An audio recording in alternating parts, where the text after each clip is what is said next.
Adjectives to describe people.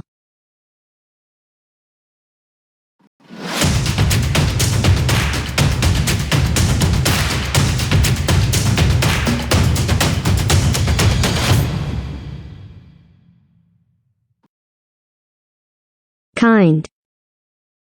Kind. Nazik. Nazik.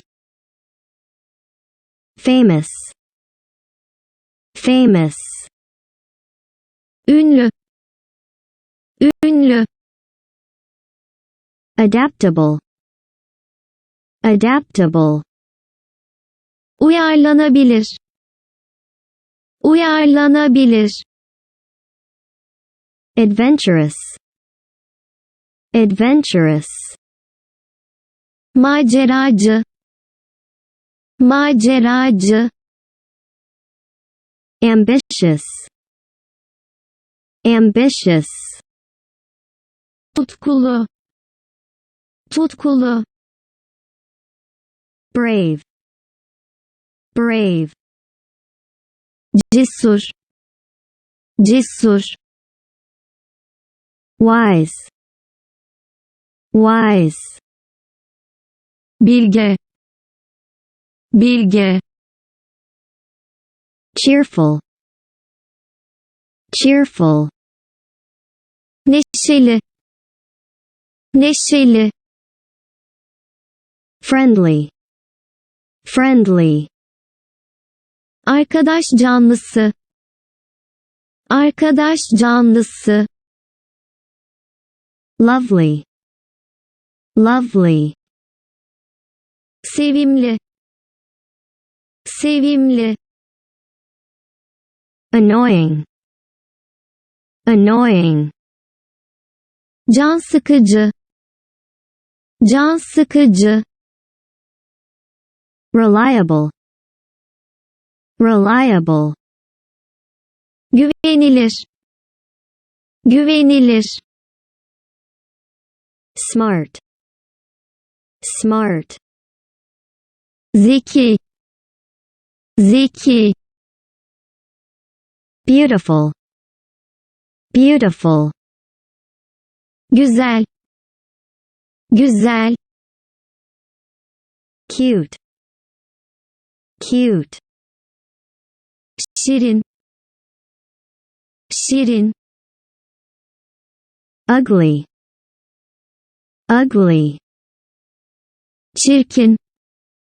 Çirkin. Confident. Confident. Kendinden emin. Kendinden emin. Faithful. Faithful. İmanlı. İmanlı. Unfaithful. Unfaithful. Vefasız. Vefasız. Positive. Positive. Pozitif. Pozitif. Negative. Negative. Olumsuz. Olumsuz. Optimistic. Optimistic. İyimser. İyimser. Warm. Warm.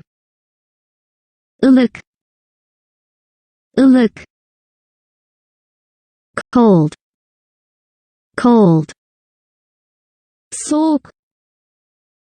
Soğuk. Talkative. Talkative. Konuşkan. Konuşkan. Lucky. Lucky. Şanslı. Şanslı. Creative. Creative. Yaratıcı. Yaratıcı. Happy. Happy. Mutlu. Mutlu. Angry. Angry. Kızgın. kızgın, calm, calm, sakin, sakin, excited, excited, heyecanlı, heyecanlı, shy, shy, utangaç, utangaç.